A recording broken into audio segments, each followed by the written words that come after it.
15 شعبان کی رات کو عام طور پر سوال کیا جاتا ہے کون سی عبادت ہم کریں، کون سی تسبیح ہم پڑھیں، کون سے ذکر اذکار کریں۔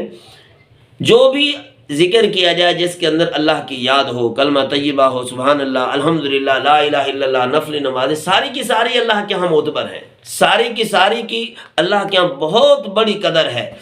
اور اسی طریقے سے جو بھی آپ منتیں کچھ مانی ہوئی ہیں کچھ نمازوں کی وہ ادا کریں، لیکن اس سے بڑھ کر بھی ایک اور چیز وہ یہ ہے کہ انسان فرض نمازوں کی قضا ادا کر لے۔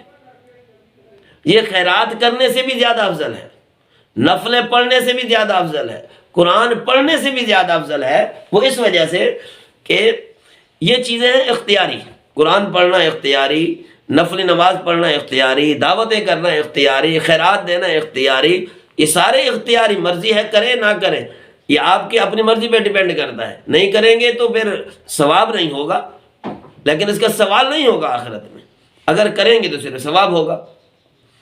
لیکن فرض نمازیں چھوٹ گئیں تو اللہ رب العزت اس کا سوال بھی کریں گے، اور سب سے پہلے عبادات میں سوال بھی نمازوں کا ہوگا کہ تم نے یہ نمازیں کتنی چھوڑی تھیں، پھر ان کا عذاب بڑا سخت ہے۔ ایک نماز چھوڑنے کی وجہ سے 80 سال جہنم میں جلنا پڑے گا، ایک حدیث مبارکہ کا مفہوم ہے۔ تو پھر دیکھیں دعوت کے اتنا ثواب نہ ملے جتنا ہم لوگ اپنے ذمے عبادتوں کا یہ فرض نمازوں کا قرض لے کر قبروں کے اندر اتر جائے۔ تو فائدہ اس میں ہے اپنا قرض اتارے۔ اب نمازیں قضا کرنے کا طریقہ کیا ہے؟ صرف فرضوں کی قضا ہوتی ہے اور وتروں کی قضا ہوتی ہے، باقی سنتوں کی قضا معاف ہے، اور اللہ سے استغفار بھی کریں۔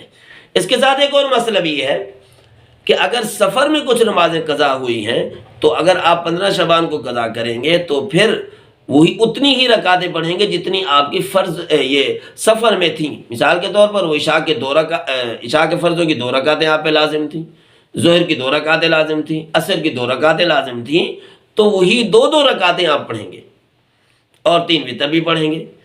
اور جو آپ کی نمازیں قضا ہوئی گھر کے اندر قضا ہوئی ہیں تو وہی نمازیں پوری آپ کو قضا کرنی پڑیں گی، چاہے وہ گھر میں آپ پڑھیں، چاہے وہ سفر میں جا کے آپ پڑھیں، یا سفر میں کہیں پر ہوں تو وہ آپ کی پوری ہی قضا ہوں گی، کیونکہ جس وقت قضا ہوئی تھی اس وقت آپ گھر میں تھے۔ تو ان ساری چیزوں کو مد نظر رکھتے ہوئے اپنا قرضہ اتاریں۔ موت کا کوئی پتہ نہیں ہے، نہ میرا نہ آپ کا، دنیا کے کسی فرد بشر کا پتہ نہیں ہے کس وقت بلاوا آ سکتا ہے۔ جس وقت بھی بلاوا آئے وہ تو جانا پڑے گا، لیکن آگے حساب تو دینا پڑے گا۔ تو جو چیزیں لازم نہیں ہیں، غیر ضروری ہیں، ان کو چھوڑ کر جو لازم ہیں، رہ گئی ہماری گردن کا توق بنی ہوئی ہیں، آخرت میں سوال ہوگا، ان کو لازمی اپنائیں، انہی کو لازمی ادا کریں، اپنا قرض چھڑائیں، انشاءاللہ اللہ پاک آخرت کے اندر بھی آسانی فرمائیں گے۔